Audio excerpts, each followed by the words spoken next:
Hello everyone. ഈ July 31 Spiderman brand new day റിലീസാവുകയാണല്ലോ.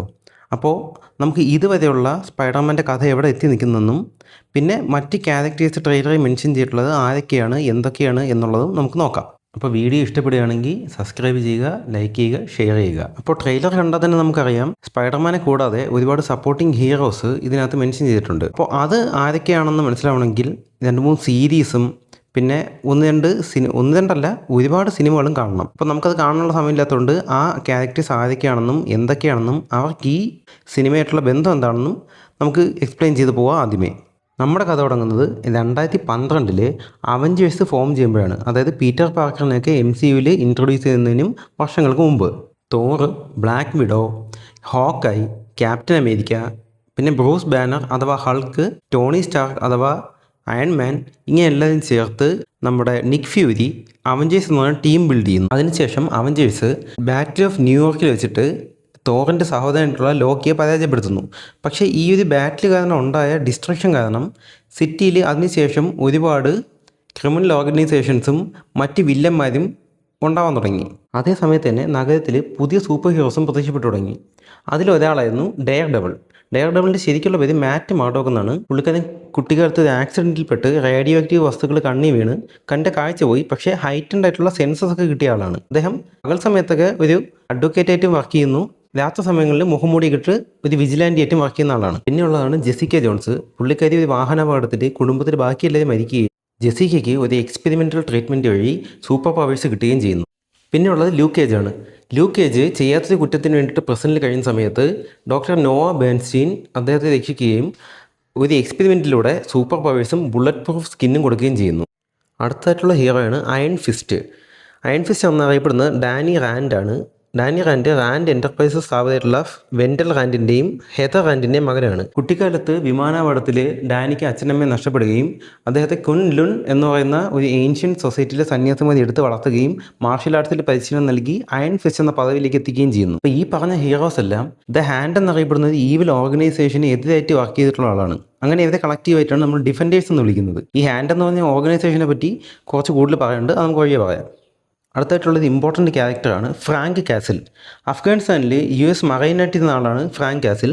ഫ്രാങ്കിനെയും ബാക്കിയുള്ള സൈനികരെയും major ray സ്കൂനോവറും പിന്നെ CIA സീക്രട്ട് ഓപ്പറേഷൻസിൻ്റെ ഡയറക്ടറായിട്ടുള്ള വില്യം റോളിൻസും ചേർന്ന് ഓപ്പറേഷൻ സെർബറസ് എന്നൊരു മിഷന് വേണ്ടി സെലക്ട് ചെയ്യുന്നു.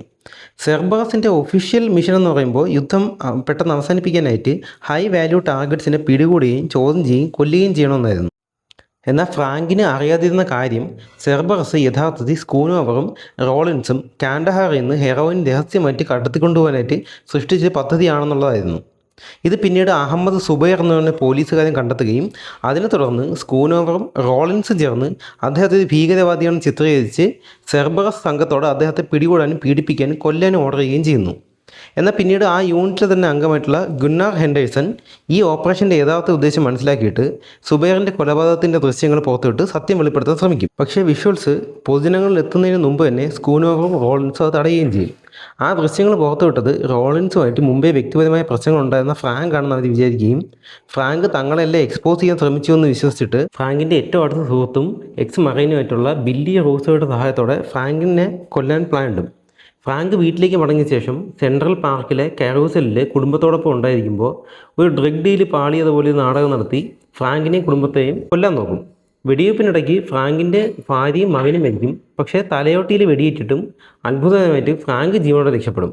അതിനുശേഷം ഓപ്പറേഷൻ സെർബറസിൻ്റെ പിന്നിലെ യഥാർത്ഥ സത്യം മനസ്സിലാക്കിയ ശേഷം സ്കൂനോവർ, റോളിൻസ്, റൂസോ തുടങ്ങി ആ മയക്കുമെന്ന് ഇടപാടിൽ പങ്കെടുത്ത 3 സംഘങ്ങളിലെ എല്ലാ അംഗങ്ങളെയും കൊല്ലാനായിട്ട് ഫ്രാങ്ക് പുറപ്പെടുന്നു. എന്നാൽ അവിടെ കൊണ്ട് നിർത്താതെ ശിക്ഷ അർഹിക്കുന്നവരാണെന്ന് വിശ്വസിക്കുന്ന എല്ലാവർക്കും തൻ്റേതായിട്ടുള്ള നീതി നടപ്പാക്കിക്കൊണ്ട് അദ്ദേഹം മുമ്പോട്ട് പോവുകയാണ് ചെയ്യുന്നത്. അതുവഴിയാണ് പിന്നീട് പണിഷർ എന്ന പേരിൽ നമ്മൾ ഫ്രാങ്കിനെ കാണുന്നത്. ഇനി പീറ്റർ പാർക്കറിൻ്റെ സ്റ്റോറി തുടങ്ങുന്നത് ആക്ച്വലി അയൺമാൻ 2-ലാണ്. 2010 നടന്ന സ്റ്റാർക്ക് എക്സ്പോയിൽ പീറ്റർ പാർക്കർ കാണിക്കുന്നുണ്ട്. അതൊരു ക്യാനൺ ഇവൻ്റായിട്ട് തന്നെയാണ് കൺഫേം ചെയ്തിട്ടുള്ളത്. അതിനുശേഷം 2016 സിവിൽ വാർ സമയത്ത് ടോണി പീറ്റർ പാർക്കറിനെ തൻ്റെ ടീമിലേക്ക് റിക്രൂട്ട് ചെയ്യുന്നുണ്ട്. ഇനി നമുക്ക് ഹൾക്കിൻ്റെ കഥ എന്താണെന്ന് നോക്കാം. ജീനിയസ് ആയിട്ടുള്ള doctor Bruce Banner general Thunderbolt റോസിന് വേണ്ടിയിട്ട് ക്യാപ്റ്റൻ അമേരിക്കയ്ക്ക് ഉപയോഗിച്ചതുപോലെയുള്ള ഒരു സൂപ്പർ സോൾജിയർ സിറം റീക്രിയേറ്റ് ചെയ്യാൻ നോക്കും. പക്ഷേ ആ എക്സ്പെരിമെൻറ്റ് പാളിപ്പോവുകയും അവിടെ നിന്നിട്ട് ബ്രൂസ് ബാനർ ഹൾക്കായിട്ട് മാറുകയും ചെയ്യും. ഹൾക്കിനെ ഒരു വെപ്പണായിട്ട് ജനറൽ റോസ് യൂസ് ചെയ്യാതിരിക്കാൻ വേണ്ടിയിട്ട് ബാനർ ഒളിവിൽ പോകുന്നു. പക്ഷേ ഇവഞ്ച്വലി ബ്രൂക്ലിനിൽ വെച്ചിട്ട് മറ്റൊരു ഗാമ റേഡിയേറ്റഡ് ആയിട്ടുള്ള മോൺസ്റ്റർ ആയിട്ടുള്ള അബോമിനേഷൻ ഒരു ഫൈറ്റ് കിടക്കുകയും വീണ്ടും ഹൾക്കിന് ഒളിവിൽ പോകേണ്ടി വരികയും ചെയ്യുന്നു. അവിടെ നിന്നാണ് 2012 നതാഷ റോമനോഫ് ബ്രൂസ് ബാനറിനെ ടെസറാക്റ്റ് കണ്ടുപിടിക്കാനായിട്ട് റിക്രൂട്ട് ചെയ്യുന്നത്. അസ്ഗാർഡിയൻ ഗോഡും പിന്നെ തോറിൻ്റെ ബ്രദറുമായിട്ടുള്ള ലോക്കി ഈ ടെസറാക്റ്റ് എടുക്കുന്നത് മാഡ് ടൈറ്റനായിട്ടുള്ള താനോസിന് വേണ്ടിയിട്ടാണ്. താനോസ് യൂണിവേഴ്സിൽ ഇക്വിലിബ്രിയം കൊണ്ടുവരാൻ വേണ്ടിയിട്ടാണ് ഇത് ചെയ്യുന്നത്. അവിടെ വെച്ചിട്ട് ബ്രൂസ് ബാനർ ക്യാപ്റ്റൻ അമേരിക്കയായിട്ടും ടോണി സ്റ്റാർക്കുമായിട്ടൊക്കെ പരിചയപ്പെടുന്നു. അപ്പോൾ ടോണി സ്റ്റാർക്കാണ് ആദ്യമായിട്ട് പറയുന്നത് ഹൾക്ക് എന്നത് ഒരു കഴിസായിരിക്കില്ല, അത് ഗിഫ്റ്റായിട്ട് യൂസ് ചെയ്യാൻ പറ്റുമെന്ന്. പക്ഷേ ലോക്കി ഷീൽഡിൻ്റെ ഹെലികാരിയർ ആക്രമിക്കുകയും അങ്ങനെ ബാനറിൻ്റെ കൺട്രോൾ പോയിട്ട് ഹൾക്ക് അൺലീഷ് ആവുകയും ചെയ്യും. അതിനുശേഷം ഗോഡ് ഓഫ് ഹാമേഴ്സ് ആയിട്ടുള്ള തോറ് ഹൾക്കുമായിട്ട് ഫൈറ്റ് ചെയ്യുന്നുണ്ട്. അതിനുശേഷം ചിറ്റോരി ആർമി എർത്തിനെ ആക്രമിക്കുകയും ഹൾക്ക് ബാക്കിയുള്ള അവഞ്ചേഴ്സിൻ്റെ കൂടെ ചേർന്ന് ലോക്കിയെയും പിന്നെ ആ ചിറ്റോരി ആർമിയെയും തോൽപ്പിക്കുകയും ചെയ്യുന്നുണ്ട്. അടുത്ത 2 വർഷങ്ങളിലായിട്ട് ബാനറും ടോണിയും ചേർന്ന് ഹൾക്കിനെതിരെ പ്രിക്കോഷണറി മെഷേഴ്സിലും പിന്നെ അൾട്രോണിൻ്റെ ക്രിയേഷനിലും വർക്ക് ചെയ്യും. അൾട്രോൺ എന്ന് പറയുന്നത് അയൺമാൻ സ്യൂട്ട് വെച്ചിട്ട് ലോകം മുഴുവൻ പ്രൊട്ടക്ട് ചെയ്യാൻ പറ്റുന്ന സൂപ്പർ AI ആണ്. പിന്നീട് അവഞ്ചേഴ്സ് ലോക്കിയുടെ കാണാതെ പോയ സെപ്റ്റർ കണ്ടെത്തുമ്പോൾ അതിനകത്ത് ടോണിക്ക് മനസ്സിലാകും ആ ഒരു ജെം സ്റ്റോൺ വെച്ചിട്ട് അൾട്രോണിനെ ക്രിയേറ്റ് ചെയ്യാൻ പറ്റുമെന്ന്. പക്ഷേ അത് ആക്സിഡൻ്റലി ഒരു മർഡർ ബോർഡിനാണ് ഉണ്ടാക്കുന്നത്. അങ്ങനെ അവഞ്ചേഴ്സ് ചേർന്ന് അതിനെ നശിപ്പിക്കേണ്ടി വരുന്നു. ഇതിനിടെ തന്നെ ബ്രൂസ് ബാനറും നതാഷ റോമനോഫിൻ്റെ റൊമാൻറ്റിക് റിലേഷൻ ഉണ്ടാകുന്നുണ്ട്. അൾട്രോൺ വാൻഡ മാക്സിമോഫിനെ കൊണ്ട് അവഞ്ചേഴ്സിൻ്റെ മൈൻഡ് കൺട്രോൾ ചെയ്യുകയും അങ്ങനെ ഹൾക്ക് ഒരു റാംപേജ് നടത്തുകയും ചെയ്യുന്നു. തുടർന്ന് അയൺമാനും ഹൾക്കുമായിട്ട് ഫൈറ്റ് ഉണ്ട്. അതിൽ സിറ്റി ഏകദേശം ഡിസ്ട്രോയ് ചെയ്യപ്പെടുന്നു. സിറ്റി മുഴുവൻ ഹൾക്കിനെതിരെ തിരികുകയും ചെയ്യുന്നുണ്ട്. തനിക്ക് നോർമൽ ലൈഫ് ഒരിക്കലും ഉണ്ടാവില്ലെന്ന് അറിയാമെന്നുള്ള ബാനർ നതാഷയായിട്ട് ബ്രേക്കപ്പ് ചെയ്യുന്നു. ശേഷം അവഞ്ചേഴ്സ് അൾട്രോനെ ഡിഫീറ്റ് ചെയ്ത് കഴിയുമ്പോൾ ഹൾക്ക് സ്വയം സ്പേസിലേക്ക് എക്സൈൽ ചെയ്യുന്നു. ഈ ഒരു ടൈമിൽ തന്നെയാണ് MCUയിലേക്ക് ഡെയർ ഡെവിളും പിന്നെ പണിഷറും ഇൻട്രൊഡ്യൂസ് ചെയ്യപ്പെടുന്നത്. സൊക്കോവിയിലെ അൾട്രോണുമായിട്ടുള്ള ബാറ്റിൽ കഴിഞ്ഞ് 2-3 മാസങ്ങൾക്ക് ശേഷമാണ് നമ്മുടെ സ്പൈഡർമാനായിട്ടുള്ള പീറ്റർ പാർക്കറിനെ സ്പൈഡർ കടിച്ചിട്ട് ആ പവർ കിട്ടുന്നത്. നമ്മുടെ MCUയിൽ സ്പൈഡർമാൻ്റെ അങ്കിളായിട്ടുള്ള ബെൻ പാർക്കർ മരിക്കുന്നത് കാണിക്കുന്നില്ല. സ്പൈഡർമാന് സ്പൈഡറിൻ്റെ എല്ലാ പവറുകളും ഉണ്ട്. പക്ഷേ സാം റൈമിയുടെ സ്പൈഡർമാനെ പോലെ ഓർഗാനിക് വെബിംഗ് ഇല്ല. സോ അതുകൊണ്ട് തന്നെ സ്പൈഡർമാൻ സ്വന്തമായിട്ട് ഒരു വെബിംഗ് ഡെവലപ്പ് ചെയ്യുകയാണ് ചെയ്യുന്നത്. പീറ്ററിനെ ക്യാപ്റ്റൻ അമേരിക്കയായിട്ട് ഫൈറ്റ് ചെയ്യാനായിട്ട് ടോണി സ്റ്റാർക്ക് റിക്രൂട്ട് ചെയ്യുന്നു. ഇതിൻ്റെ കാരണം എന്ന് പറയുന്നത് സൊക്കോവിയ അക്കോർഡ്സ് ആണ്. സൊക്കോവിയയിലെ ബാറ്റിലിന് ശേഷം അവഞ്ചേഴ്സിനെ ഗവൺമെൻറ് സൂപ്പർവിഷന് അണ്ടറിൽ കൊണ്ടുവരണമെന്ന് ഗവൺമെൻറ് തീരുമാനിക്കുന്നു. ടോണി ഗിൽറ്റ് കാരണം അതിനെ സപ്പോർട്ട് ചെയ്യുന്നു. പക്ഷേ ക്യാപ്റ്റൻ അമേരിക്കയും മറ്റു കുറച്ച് പേരും അതിനെ സപ്പോർട്ട് ചെയ്യുന്നില്ല. അതിനുശേഷം ഉണ്ടാകുന്ന സിവിൽ വാറിലേക്കാണ് ടോണി പുതിയ സൂപ്പർ സ്യൂട്ടൊക്കെ കൊടുത്ത് നമ്മുടെ സ്പൈഡർമാനെ ഇൻട്രൊഡ്യൂസ് ചെയ്യുന്നത്. അതിനുശേഷമുള്ള കുറച്ച് മാസങ്ങൾ പീറ്ററിൻ്റെ സ്പൈഡർമാൻ്റെ ലൈഫും സ്കൂൾ ലൈഫും ഒക്കെ ആയിട്ട് പോകുന്നു. സ്കൂളിൽ നോക്കിക്കഴിഞ്ഞാൽ കാണാം ബ്രൂസ് ബാനറിൻ്റെ പടം one of the great scientist കൊടുത്തിട്ടുണ്ട്. പീറ്റർ പോയിന്റിൽ അഡ്വാൻസ്ഡ് വെപ്പണറി ഉപയോഗിക്കുന്ന കുറച്ച് ബാങ്ക് റോബേഴ്സ് നേടുന്നുണ്ട്. അവർക്ക് ആ വെപ്പൺ കിട്ടിയത് വൾച്ചറിൻ്റെ കയ്യിൽ നിന്നാണ്. വൾച്ചർ എന്ന് പറയുന്നത് 2012 ബാറ്റിൽ ഓഫ് ന്യൂയോർക്ക് നടന്നപ്പോൾ അവിടുത്തെ ഡെബ്രീസ് ഒക്കെ ക്ലീൻ ചെയ്യാനായിട്ട് കോൺട്രാക്ട് എടുത്ത ഏഡ്രിയൻ ടൂംസ് എന്ന് പറയുന്ന ആളാണ്. പക്ഷേ ഗവൺമെൻറ്റും ടോണി സ്റ്റാർക്കും ചേർന്ന് രൂപം കൊടുത്ത ഡിപ്പാർട്ട്മെൻറ്റ് ഓഫ് ഡാമേജ് കൺട്രോൾ കാരണം ഏഡ്രിയൻ ടൂംസിൻ്റെ ജോലി പോവുകയും അയാൾ ഈ ഏലിയൻ ടെക്കെല്ലാം എടുത്തിട്ട് ടെക്നോളജിക്ക് യൂസ് ചെയ്ത് വൾച്ചർ എന്ന് പറയുന്ന ഒരു വില്ലനായിട്ട് മാറുകയും ചെയ്യുകയാണ് ചെയ്യുന്നത്. ഈ വൾച്ചറിൻ്റെ മെയിൻ പണി എന്താണെന്ന് പറയുമ്പോൾ ഏലിയൻ ഇൻവേഷൻസും സൂപ്പർ ഹീറോ ബാറ്റിൽ നടക്കുമ്പോഴുള്ള ഏലിയൻ ടെക്കെല്ലാം എടുത്ത് റീപർപ്പസ് ചെയ്ത് അതിനെ ഒരു വെപ്പണാക്കി മാറ്റി അതിൻ്റെ ബിസിനസ് നടത്തുക എന്നുള്ളതാണ്. I thought this was the anti-gravity gun. What? No, that's that one. ഇങ്ങനെ ഈ വെപ്പൺസ് ഉപയോഗിക്കുന്ന ആളുകളുടെ ഡീലിൽ സ്പൈഡർമാൻ ഇടപെടുകയും വൾച്ചറിനെ കുറിച്ച് ഇൻവെസ്റ്റിഗേറ്റ് ചെയ്യുകയും ചെയ്യുന്നു. അതിനുശേഷം ടോണി അടുത്ത് ഈ വൾച്ചറിനെ കുറിച്ച് വാൺ ചെയ്യുന്നുണ്ടെങ്കിലും ടോണിക്ക് ഇങ്ങനെ ചെറിയ ക്രിമിനൽസിൻ്റെ കാര്യങ്ങളൊന്നും അറിയാൻ വലിയ താല്പര്യമില്ല. അതിൽ വലിയ ശ്രദ്ധ കൊടുക്കുന്നില്ല. വൾച്ചറിൻ്റെ ക്രൂവിൽ നിന്ന് കിട്ടിയ ഒരു ഏലിയൻ ടെക്കിൻ്റെ ഒരു പീസ് വെച്ചിട്ട് പീറ്ററിൻ്റെ ബെസ്റ്റ് ഫ്രണ്ടായിട്ടുള്ള നെഡും കൂടെ അതിനെ ഇൻവെസ്റ്റിഗേറ്റ് ചെയ്യുകയാണ്. അതുപോലെ തന്നെ നെഡ് സ്പൈഡർമാൻ്റെ സ്യൂട്ട് ഹാക്ക് ചെയ്തിട്ട് അതിൻ്റെ ഫുൾ കേപ്പബിലിറ്റി ഓണാക്കി കൊടുക്കുന്നുണ്ട്. സോ പീറ്റർ വൾച്ചറിനെ ട്രാക്ക് ചെയ്ത് DCയിലെത്തി അയാളുടെ ഹൈസ്റ്റ് കുളവാക്കും. പക്ഷേ നെഡിൻ്റെ കയ്യിലുണ്ടായിരുന്ന അൺസ്റ്റേബിൾ ആയിട്ടുള്ള ചിറ്റോട്ടേക്ക് പൊട്ടിത്തെറിക്കുകയും സ്പൈഡർമാൻ അവിടെ എത്തി ഫ്രണ്ട്സിലേക്ക് രക്ഷിക്കുകയും ചെയ്യുന്നു. ഇങ്ങനെ DCയിൽ പെട്ടെന്ന് സ്പൈഡർമാൻ പ്രത്യക്ഷപ്പെടുന്നതാണ് നമ്മുടെ ഈ MCUവിലെ MJ ആയിട്ടുള്ള മിഷേൽ ജെയിംസിൻ്റെ സ്പൈഡർമാൻ പീറ്റർ പാർക്ക് ഒരാളാണെന്നുള്ളൊരു ക്ലൂ കിട്ടുന്നത്. അതിനുശേഷം സ്ട്രാറ്റൺ ഐലൻഡ് ഫെറിയിൽ വെച്ചിട്ട് വൾച്ചറിൻ്റെ ഒരു ഡീല് കൂടി സ്പൈഡർമാൻ പൊളിക്കുന്നു. ഇവിടെയാണ് പീറ്റർ ആദ്യമായിട്ട് മാക് ഗാഗണുമായിട്ട് ഫൈറ്റ് ചെയ്യുന്നത്. ഈ പുള്ളിയാണ് പുതിയ ട്രെയിലറിൽ നമ്മൾ സ്കോർപ്പിയോണായിട്ട് കാണുന്നത്. ഈ ഫൈറ്റിൽ ഗാഗണിൻ്റെ മുഖത്തൊക്കെ നല്ലോണം മുഖം ഉണ്ടാകുന്നുണ്ട്. അതാണ് ഗാഗണ് ഈ സ്പൈഡർമാനായിട്ട് ഇത്രയും ദേഷ്യം. സ്പൈഡർമാൻ വൾച്ചറുമായിട്ട് ഫൈറ്റ് ചെയ്യുന്നു. പക്ഷേ വൾച്ചറിൻ്റെ വെപ്പൺസ് ഫെയറി രണ്ടായിട്ട് കട്ട് ചെയ്യുന്നു. സ്പൈഡർമാനോട് പിടിച്ചു നിർത്താൻ പറ്റുന്നില്ല. അങ്ങനെ അവസാന നിമിഷം അയൺമാൻ്റെ ഹെൽപ്പോട് കൂടിയാണ് അത് നേരെയാക്കുന്നത്. ഈ ഒരു ഇൻസിഡൻറ്റിൽ അപ്സെറ്റ് ആയിട്ട് അയൺമാൻ പീറ്ററിൻ്റെ ആ ഹൈടെക് സ്യൂട്ട് തിരിച്ചു വാങ്ങുകയാണ് ചെയ്യുന്നത്. ഇതിനുശേഷം പീറ്റർ അവൻ്റെ സ്കൂൾ ലൈഫിൽ കൂടുതൽ ഫോക്കസ് ചെയ്യുന്നു. എന്നിട്ട് അവൻ്റെ ക്രഷായിട്ടുള്ള ലിസിനെ ഒരു പ്രോമിന് ഡേറ്റിന് ക്ഷണിക്കുന്നു. പക്ഷേ പ്ലോട്ട് ട്വിസ്റ്റ് ഇവിടെയാണ്. ലിസിൻ്റെ ഫാദറാണ് ഏഡ്രിയൻ ടൂംസ് അഥവാ വൾച്ചർ. ഇവഞ്ചലി വൾച്ചറിന് മനസ്സിലാവുന്നു പീറ്ററാണ് സ്പൈഡർമാൻ എന്ന്. പക്ഷേ സ്പൈഡർമാനെ കൊല്ലാതെ വിടുന്നു. കാരണം സ്പൈഡർമാൻ ലിസിൻ്റെ ജീവൻ രക്ഷിച്ചിട്ടുണ്ട്. അതിനുശേഷം പീറ്റർ അവൻ്റെ ഹാപ്പിനെസ് സാക്രിഫൈസ് ചെയ്തിട്ട് വൾച്ചർ അവഞ്ചേഴ്സ് പ്ലെയിനെ ഹൈജാക്ക് ചെയ്ത് അല്ലെങ്കിൽ സാധനങ്ങൾ സ്റ്റീൽ ചെയ്യുന്നതെന്നും തടയുന്നു. പ്ലെയിൻ ക്രാഷ് ആയതിനു ശേഷം പീറ്റർ വൾച്ചറെ രക്ഷിക്കുന്നു. അതുകൊണ്ട് തന്നെ വൾച്ചറിനെ മാക് ഗാർഗൻ പ്രസൻറ്റിൽ വെച്ച് കൺഫ്രണ്ട് ചെയ്തിട്ടും പുള്ളി സ്പൈഡർമാൻ്റെ ഒറിജിനൽ ഐഡൻറ്റിറ്റി വെളിപ്പെടുത്തുന്നില്ല. ശേഷം ടോണി ഒരു ഹൈടെക് സ്യൂട്ടൊക്കെ കൊടുത്ത് പീറ്ററിനെ അവഞ്ചേഴ്സിലേക്ക് ക്ഷണിക്കുന്നു. പക്ഷേ പീറ്റർ ആ ഓഫർ ഡിക്ലൈൻ ചെയ്യുന്നു. അത് കഴിഞ്ഞിട്ട് ആൻമേയും പീറ്ററാണ് സ്പൈഡർമാൻ എന്നുള്ള രഹസ്യം മനസ്സിലാക്കുന്നു. സോ ഈ സംഭവങ്ങളൊക്കെ നടക്കുമ്പോൾ 2015 ഒരു സ്പേസ് ഒഡീസിക്ക് പോയിട്ടുള്ള ഹൾക്ക് കറങ്ങി തിരിഞ്ഞ് പ്ലാനറ്റ് സക്കാറിലെത്തുന്നു. അവിടെ ആ പ്ലാനറ്റിൻ്റെ റൂളറായിട്ടുള്ള ഗ്രാൻഡ് മാസ്റ്ററിൻ്റെ ഒരു ചാമ്പ്യൻ ഗ്ലാഡിയേറ്ററായിട്ട് മാറുന്നു. 2 വർഷത്തിന് ശേഷം തോറും ലോക്കിയും സക്കാറിലേക്ക് ക്രാഷ് ലാൻഡ് ചെയ്യുന്നു. അവിടെ വെച്ചിട്ട് തോറും ഹൾക്കുമായിട്ട് ഫൈറ്റ് ചെയ്യുന്നു. Did I win? No, I won easily. Doesn't sound right. Well, it's true. Thor അവൻ്റെ ഈവിൽ സിസ്റ്ററായിട്ടുള്ള ഹെലയെ തോപ്പിക്കാനായിട്ട് സഹായം ഹൾക്കിനോട് ചോദിക്കുന്നു. പക്ഷേ ഹൾക്ക് സക്കാറിൽ കംപ്ലീറ്റ്ലി ഹാപ്പിയാണ്. എർത്തിൽ ഹൾക്കിനെ ഒരു മോൺസ്റ്ററായിട്ട് കാണുമ്പോൾ സക്കാറിൽ ഒരു ചാമ്പ്യനായിട്ടാണ് കാണുന്നത്. ഇവഞ്ചലി ഹൾക്ക് ബാനറായിട്ട് റിവേർട്ട് ആവുന്നു. അതിനുശേഷം ബാനറും തോറും കുറച്ച് സ്പേസ് ബാറ്റിലൊക്കെ കഴിഞ്ഞ് അസ്ഗാർഡിലെത്തുന്നു. അവിടെ വെച്ച് ബാനർ വീട്ട് ഹൾക്കായി മാറുന്നു. ശേഷം മറ്റ് മാർഗമൊന്നുമില്ലാതെ തോറ് സ്വന്തം പ്ലാനറ്റ് സാക്രിഫൈസ് ചെയ്യുന്നു. എന്നിട്ട് എർത്തിലേക്ക് പോകുന്നു. ആ സമയത്ത് നമ്മുടെ മാഡ് ടൈറ്റാനായിട്ടുള്ള താനോസ് ഈ ഷിപ്പ് ഇൻ്റർസെപ്റ്റ് ചെയ്യുകയും ലോക്കി ഉൾപ്പെടെ ഒരുപാട് പേരെ കൊല്ലുകയും ഹൾക്കിനെ ഡിഫീറ്റ് ചെയ്യുകയും ചെയ്യും. ഹെംഡാൾ തൻ്റെ പവർ ഉപയോഗിച്ചിട്ട് ഹൾക്കിനെ എർത്തിലേക്ക് ട്രാൻസ്പോർട്ട് ചെയ്യുന്നു. ആ ഒരു പോകുന്ന വഴിയിൽ ഹൾക്ക് ബാനറായി മാറുന്നു. പക്ഷേ എർത്തിലുള്ള ബാറ്റിൽ സമയത്തൊന്നും പിന്നെ ഹൾക്ക് എമർജ് ചെയ്യുന്നില്ല. ഈ സമയം സ്കൂൾ ട്രിപ്പിൽ പോയിക്കൊണ്ടിരുന്ന നമ്മുടെ പീറ്റർ ഈ ബാറ്റിൽ കണ്ട് അപ്പോൾ തന്നെ അതിലേക്ക് എടുത്ത് ചാടുകയും ചെയ്യുന്നു.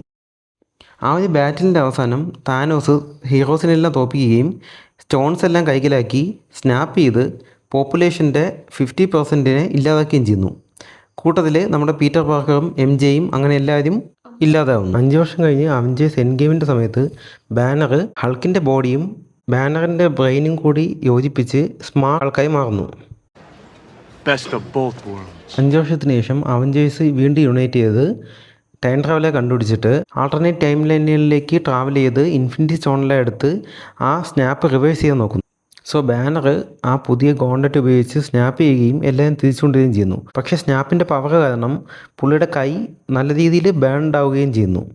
ദെൻ ഒരു ടൈം ട്രാവൽ ചെയ്തിട്ടുള്ള താനോസ് അപ്പിയർ ആവുകയും അവിടുത്തെ വലിയ ബാറ്റിൽ നടക്കുകയും ചെയ്യുന്നു. ആ ഒരു ബാറ്റിലിൻ്റെ അവസാനം ടോണി സ്വന്തം ലൈഫ് സാക്രിഫൈസ് ചെയ്ത് താനോസിനെ ഇല്ലാതാക്കുന്നു.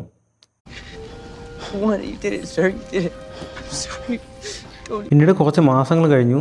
പീറ്റർ ഇപ്പോഴും ടോണി മരിച്ചതിൽ വളരെ സാഡാണ്.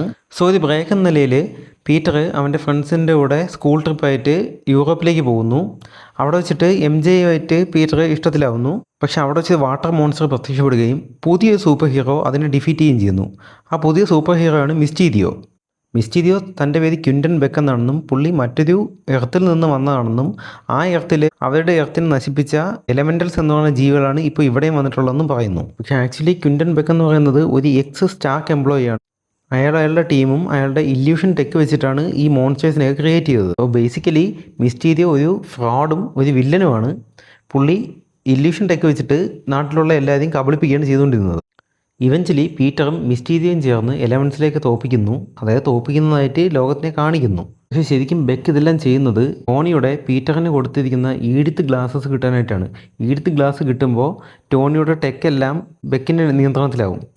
പീറ്റർ ബെക്കിനെ വിശ്വസിച്ചിട്ട് ആ ഈഡിത്ത് ഗ്ലാസ് ബെക്കിന് കൊടുക്കുകയും ചെയ്യും. പിന്നീട് MJയും പീറ്ററും കൂടി ഈ ഇല്യൂഷൻ ടെക്ക് ഒരു ഫ്രോഡ് പരിപാടിയാണെന്ന് മനസ്സിലാക്കുകയും അത് നിക് ഫ്യൂരി അറിയിക്കാനായിട്ട് പീറ്റർ പോവുകയും ചെയ്യുന്നു. പക്ഷേ ആ സമയത്ത് മിസ്റ്റീരിയോ വീണ്ടും പീറ്ററിനെ കബളിപ്പിച്ച് പീറ്ററിനെ അപകടത്തിലാക്കുന്നു. ശേഷം പുതിയ സ്യൂട്ടൊക്കെ ആയിട്ട് ഫൈനൽ ബാറ്റിലിൽ പീറ്റർ ക്വിൻ്റൻ ബെക്കിനെ പരാജയപ്പെടുത്തുന്നു. ബാറ്റിലിനിടയിലെ ക്രോസ് ഫയറിൽ വെടികൊണ്ട് ക്വിൻ്റൻ ബെക്ക് മരിക്കുകയും ചെയ്യുന്നു. പക്ഷേ മരിക്കുന്നതിന് മുമ്പ് ബെക്ക് പീറ്ററിൻ്റെ സീക്രട്ട് ഐഡൻറ്റിറ്റി, അതായത് സ്പൈഡർമാൻ പീറ്റർ പാർക്കറാണെന്നുള്ള കാര്യം ലോകത്തെ മുഴുവൻ അറിയിക്കുന്നു. സോ നാട് മുഴുവൻ ഇപ്പോൾ സ്പൈഡർമാൻ എതിരെ തിരിഞ്ഞിരിക്കുകയാണ്. സോ ഈ ഒരു മർഡർ അക്യൂസേഷനിൽ നിന്ന് രക്ഷപ്പെടാനായിട്ട് പീറ്റർ മാറ്റ് മർഡോക്കിനെ, അഥവാ നമ്മുടെ ഡെയർ ഡെവിലിനെ ഹയർ ചെയ്യുന്നു.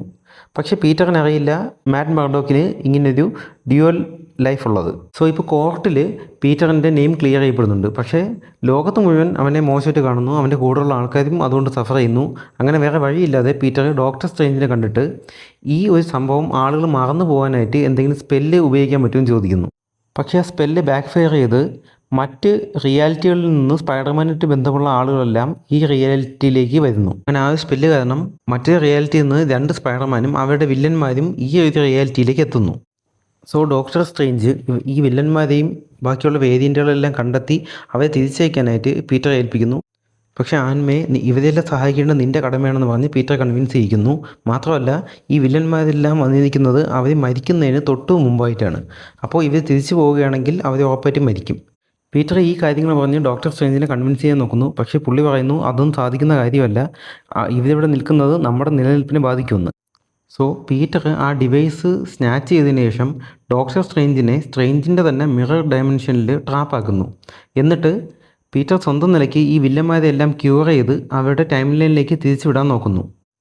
ഡോക്ടർ ഓട്ടോ ഒക്ടേവിയസിൻ്റെ ഇൻഹിബിറ്റർ ചിപ്പ് നേരെയാക്കുന്നതിൽ പീറ്റർ വിജയിക്കുകയും ഓട്ടോ അയാളുടെ സ്വന്തം നിലയിലേക്ക് മടങ്ങി വരികയും ചെയ്യുന്നുണ്ട്. പക്ഷേ ഈ സമയം ഡോക്ടർ ഓസ്ബോണിനെ ഗ്രീൻ ഗോബ്ലിൻ ടേക്ക് ഓവർ ചെയ്യുകയും അവിടുത്തെ വലിയ ബാറ്റിൽ അടക്കുകയും ചെയ്യുന്നു. അതിനിടയിൽ ലിസാർഡും സാൻഡ്മാനും ഇലക്ട്രോയും രക്ഷപ്പെടുന്നു. ഒടുവിൽ ഉണ്ടാകുന്ന എക്സ്പ്ലോഷനിൽ ആൻമേ മരിക്കുകയും ചെയ്യുന്നു. ഇതിനെ തുടർന്ന് പോലീസൊക്കെ വരുന്നു. പീറ്റർ അവിടെ നിന്ന് രക്ഷപ്പെടുന്നു. നെഡിൻ്റെ വീട്ടിൽ എംജെയും നെഡും പീറ്റർ എവിടെയാണെന്ന് അറിയാതെ വിഷമിച്ചിരിക്കുമ്പോൾ നെഡിന് ആകസ്മികമായിട്ട് ഡോക്ടർ സ്ട്രേഞ്ചിൻ്റെ റിങ് ഉപയോഗിച്ച് ഒരു പോർട്ടൽ ഓപ്പൺ ആക്കാൻ പറ്റുന്നുണ്ട്. ആ പോർട്ടലിൽ കൂടെ നമ്മുടെ ആൾട്ടർനേറ്റ് റിയാലിറ്റിയിലുള്ള ടോബി മഗ്വയറിൻ്റെ സ്പൈഡർമാനും ആൻഡ്രൂ ഗാർഫീൽഡിൻ്റെ സ്പൈഡർമാനും അവിടേക്ക് എത്തുന്നുണ്ട്. സോ ആ 2 സ്പൈഡർമാൻ്റെ സഹായത്തോടുകൂടി നമ്മുടെ എർത്ത് 616 അതായത് നമ്മുടെ എർത്തിലെ സ്പൈഡർമാനെ അവരെ ട്രാക്ക് ചെയ്യുന്നു. ശേഷം 3 സ്പൈഡർമാനും ചേർന്നിട്ട് വില്ലന്മാരെ എങ്ങനെ ക്യൂർ ചെയ്യാം, എങ്ങനെ അവരെ തിരിച്ച് അവരുടെ ടൈം ലൈനിലേക്ക് അയക്കാം എന്നതിനെക്കുറിച്ച് ചർച്ച ചെയ്യുന്നു. ഒടുവിൽ അവർ 3 പേരും ചേർന്ന് ക്യൂർ കണ്ടെത്തുകയും ഫൈനൽ ബാറ്റിലിനായിട്ട് പോവുകയും ചെയ്യുന്നു. ഫൈനൽ ബാറ്റിലിൻ്റെ ഒടുവിൽ ഗ്രീൻ ഗോബ്ലിനൊഴികെ ബാക്കി എല്ലാ വില്ലന്മാരെയും ക്യൂർ ചെയ്യുന്നു. പക്ഷേ ഗ്രീൻ ഗോബ്ലിൻ ആ ഒരു ഡിവൈസിൽ, ഇവരെ തിരിച്ചയക്കാനുള്ള ഡിവൈസിൽ ഒരു ബോംബ് പ്ലേസ് ചെയ്തിട്ട് അത് ബ്ലാസ്റ്റ് ചെയ്യുന്നു. ആ ബ്ലാസ്റ്റിൽ സ്പെല്ല് ബ്രേക്ക് ആവുകയും അവർ നിന്ന ആ സ്റ്റാച്യു പൊളിഞ്ഞ് താഴേക്ക് വരികയും ചെയ്യുന്നു. താഴേക്ക് വീണ എംജെയെ ആൻഡ്രൂ ഗാർഫീൽഡിൻ്റെ സ്പൈഡർമാൻ രക്ഷിക്കുകയും ചെയ്യുന്നു. അത് ഹോൾസം മൂമെൻ്റാണ്. അമേസിങ് സ്പൈഡർമാനിൽ പുള്ളിക്ക് സ്വന്തം ഗേൾഫ്രണ്ടിനെ രക്ഷിക്കാൻ പറ്റില്ല എന്നുള്ളതിൻ്റെ വളരെ നല്ലൊരു സീനായിരുന്നു അത്. ശേഷം ക്ലൈമാക്സ് ഫൈറ്റിൽ ഗ്രീൻ ഗോബ്ലിനെ 3 സ്പൈഡർമാൻ ചേർന്ന് ക്യൂർ ചെയ്യുന്നു. പക്ഷെ അപ്പോഴേക്കും സ്പെല്ല് ബ്രേക്കായതിന് ആഫ്റ്റർ എഫക്റ്റ് ആയിട്ട് മറ്റ് റിയാലിറ്റികളെല്ലാം നമ്മുടെ മെയിൻ എർത്തിലേക്ക് കൊളൈഡ് ചെയ്യുകയും മറ്റുള്ളതെല്ലാം ഇങ്ങോട്ട് അപ്രോച്ച് ചെയ്യുകയും ചെയ്യുന്നു. സോ വേറെ ഒരു വഴിയില്ലാതെ പീറ്റർ സ്ട്രേഞ്ചിനോട് ആവശ്യപ്പെടുന്നു ലോകത്തുള്ള മുഴുവൻ പേരും പീറ്റർ പാർക്കർ എന്നയാളെ മറന്നു പോകാനായിട്ട്. അങ്ങനെ ആകുമ്പോൾ ആൾക്കാർക്ക് സ്പൈഡർമാനെ മാത്രമല്ലേ അറിയാവൂ, പീറ്റർ പാർക്കർ അറിയില്ല. അതുകൊണ്ട് തന്നെ ഈ പ്രശ്നങ്ങളൊന്നും ഉണ്ടാവില്ല. സ്ട്രേഞ്ച് മനസ്സിലാ സമ്മതിക്കുന്നു. അങ്ങനെ നെഡ്, എംജെ തുടങ്ങി എല്ലാവരും പീറ്ററിനെ മറന്നു പോകുന്നു. പീറ്റർ നെഡിനോടും എംജെയോടും പ്രോമിസ് ചെയ്യുന്നു അവൻ അവരെ വന്ന് കാണുകയും കാര്യങ്ങളെല്ലാം പറഞ്ഞ് ഓർമ്മിപ്പിക്കുകയും ചെയ്യുമെന്ന് പ്രോമിസ് ചെയ്യുന്നു. പക്ഷെ പിന്നീട് പീറ്റർ അവരെ കാണാൻ വരുമ്പോൾ അവരെ സേഫായിട്ടും വേറെ പ്രശ്നങ്ങളൊന്നും ഇല്ലാതെ ഇരിക്കുന്നത് കാണുമ്പോൾ പീറ്ററിന് തോന്നും അവനവരുടെ ലൈഫിലുണ്ടെങ്കിലാണ് അവർക്ക് സേഫ്റ്റി ഇല്ലാത്തത്. അതുകൊണ്ട് തന്നെ അവൻ പറയാൻ വന്ന കാര്യങ്ങൾ പറയാതെ തിരിച്ചു പോവുകയാണ്. ശേഷം പുതിയൊരു ചെറിയ അപ്പാർട്ട്മെൻറ്റ് വാടകയ്ക്കെടുത്ത് പുതിയ ജീവൻ തുടങ്ങിയാണ്. അതാണ് നമ്മളിനി സ്പൈഡർമാൻ ഫാർ ഫ്രം ഹോം എന്ന് പറയുന്ന ജൂലൈ 31 റിലീസാവുന്ന സിനിമയിൽ കാണാൻ പോകുന്നത്. ഇപ്പോൾ സംഭവിച്ചതെന്ന് പറയുമ്പോൾ സ്പൈഡർമാൻ എന്നൊരാളെ സിറ്റിയിലുള്ളവർക്ക് അറിയാം, പക്ഷേ പീറ്റർ പാർക്കർ എന്നൊരാളെ ആർക്കും അറിയില്ല. ആ ഒരു സീക്രട്ട് ഐഡൻറ്റിറ്റി അങ്ങനെ ഒരു സംഭവങ്ങളുമില്ല. സോ പീറ്റർ ഇപ്പോൾ അവഞ്ചേഴ്സുമായിട്ട് കണക്ഷൻ ഇല്ല. അപ്പോൾ വീഡിയോ ഇഷ്ടപ്പെട്ടെങ്കിൽ ലൈക്ക് ചെയ്യുക, സബ്സ്ക്രൈബ് ചെയ്യുക, ഷെയർ ചെയ്യുക. നമുക്ക് അടുത്ത വീഡിയോയിൽ വീണ്ടും കാണാം. ബൈ.